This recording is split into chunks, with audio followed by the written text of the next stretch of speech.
আরে স্যার, এটা আবার কি? বাচ্চারা, এটা হচ্ছে আমার নতুন টাইগার থার। আরে স্যার, এটা তো অনেক ভয়ঙ্কর। হ্যাঁ বাচ্চারা, এটা অনেক ভয়ঙ্কর এবং পাওয়ারফুল। আচ্ছা স্যার, তাহলে এটার সাথে আমার থারের লড়াই করে দেখেন। আচ্ছা তাহলে বের করো তোমার থারকে। যা থার, একে মজা দেখা। ওরে, তো আমি আজকে মেরেই ফেলবো। আজকে তোকে একবার পুরো খতম করে দিব। মার সালারে মার। তুই আমাকে মার।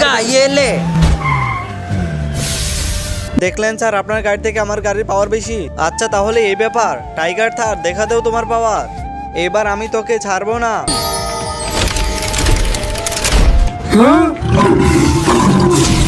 তার আগে যদি তুমি কিউট মেয়ে হয়ে থাকো তাহলে লাইক এন্ড সাবস্ক্রাইব করে কমেন্টে এ লিখো, আর যদি হ্যান্ডসাম ছেলে হয়ে থাকো তাহলে লাইক এবং সাবস্ক্রাইব করে কমেন্টে বি লিখো। যদি এগুলো না করো তাহলে আমি ভেবে নিব তুমি অন্য কিছু।